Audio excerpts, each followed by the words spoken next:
What is gender-based violence? Gender-based violence, or GBV, is one of the most common and widespread human rights violations. GBV is violence directed against someone on the basis of their gender or sex, which results in physical, sexual, or psychological harm. These acts violate an individual's human rights. GBV is most commonly perpetrated by men against women, girls, and other vulnerable people. However, men can also be victims of gender violence. Who are the perpetrators? Non-partner violence is violence inflicted by someone you do not know well, like strangers, acquaintances, or colleagues. However, violence is generally perpetrated by someone you are close to.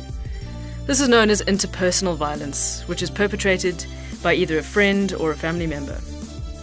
Intimate partner violence is perpetrated by someone you are in an intimate partner relationship with, a lover, spouse, or an ex-partner. What are the different types of violence? Physical violence is the intentional use of physical force or threats of violence. From a pinch to a punch, any act or threat of violence is damaging, whether the damage can be seen or not. Sexual violence is forcing, intimidating, or even tricking someone to engage in any sexual act against their will.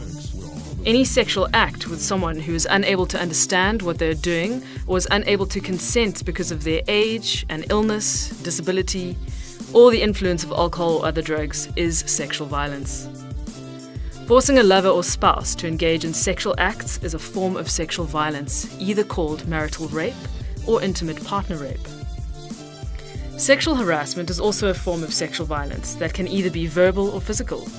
It occurs in private and public spaces such as schools, workplaces, in the streets, and on public transport. Economic violence involves denying a person access to their money, economic activity, or other basic needs by either controlling their finances or stopping them from achieving financial independence. All these forms of violence may lead to emotional and physical trauma. Emotional violence can also include verbal abuse, humiliation, and controlling what a person can and cannot do. Emotional and economic violence are as equally damaging and disempowering as sexual and physical violence. These types of violence are often misunderstood or ignored by people, even those we turn to for help, like the police, the courts, and other support structures. No matter who you are, where you live, or who is inflicting it, GBV is never acceptable.